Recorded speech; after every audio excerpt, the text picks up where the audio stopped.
A new vaccine could soon be available to Americans. According to U.S. regulators, the Johnson & Johnson single-dose vaccine offers strong protection against COVID-19, but pro-life groups say it raises ethical concerns. Correspondent Mark Irons reports. Mark?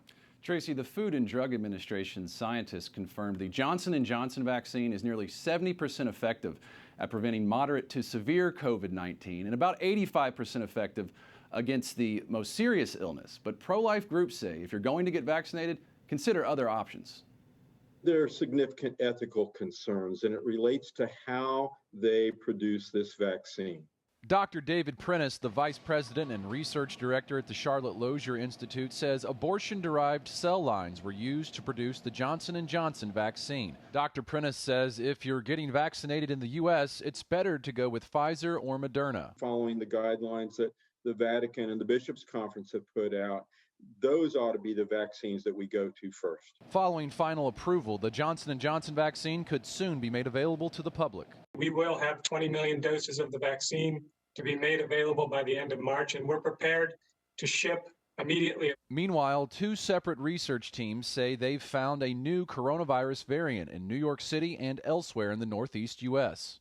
I need the public to understand that you're going to hear almost every day about a new variant somewhere in the United States because we're looking for them.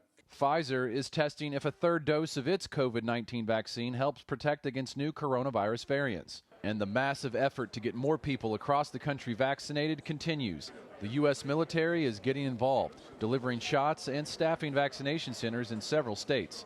Yesterday, U.S. Defense Secretary Lloyd Austin visited a site in Los Angeles. We're in the business of protecting Americans and saving lives, and they feel really good about what they've been doing. Regarding vaccines and those COVID-19 variants, Dr. Anthony Fauci says the predominant COVID variant here in the U.S. originated in Britain, and he says U.S. vaccines can clearly take care of that particular strain. In the studio, Mark Irons, EWTN News Nightly.